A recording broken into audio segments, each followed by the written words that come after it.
நமோ நமக. ஓம் ஸ்ரீ காயத்ரி தேவியே நமோ நமக. இன்றைக்கு தூத்துக்குடி நகரிலே ஒரு சிறப்பானதொரு கண்டன ஆர்ப்பாட்டம், தமிழக அரசின் கவன ஈர்ப்பு ஆர்ப்பாட்டமாக இன்றைக்கு நடந்து கொண்டிருக்கிறது.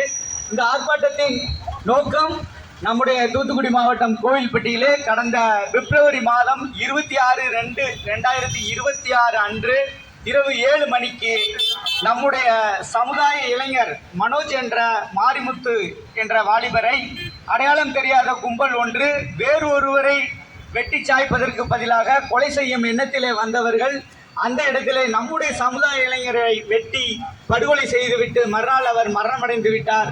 அதற்காக எங்களுடைய சமுதாயத்தின் சார்பில் மாபெரும் கண்டன ஆர்ப்பாட்டங்களையும் கோரிக்கைகளையும் நாங்கள் நடத்தி கொண்டிருக்கிறோம்.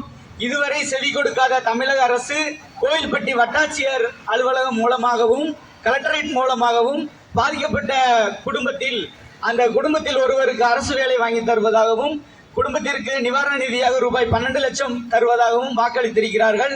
அந்த வாக்கு எங்களுக்கு ஒரு ஏற்புடையதாக தெரியவில்லை. ஏனெனில் தமிழக அரசு இன்றைக்கு கொலையும் கொள்ளையும் கற்பழிப்பும் நடந்து கொண்டிருக்கக்கூடிய ஒரு சூழலிலே தமிழ்நாடு சென்று கொண்டிருக்கிறது. இன்றைக்கு இந்த கொலையானது தட்டி கேட்கப்பட வேண்டிய ஒரு விஷயம்.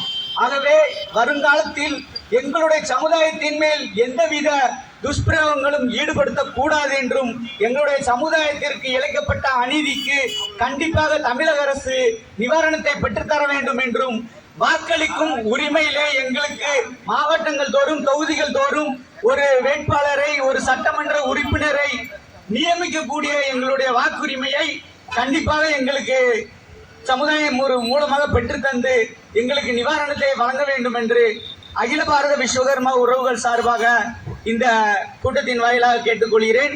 மேலும் இந்த ஆர்ப்பாட்டத்தை தயார்படுத்திய அண்ணன் தூத்துக்குடி முருகேசன் ஆச்சாரி, நம்முடைய முருகன் ஆச்சாரி, நம்முடைய மாரியப்பன் ஆச்சாரி மற்றும் அனைத்து குழு உறவினர்களுக்கும் என்னுடைய நெஞ்சார்ந்த நன்றியை தெரிவித்துக் கொண்டு விடைபெறுகிறேன். நன்றி, வணக்கம்.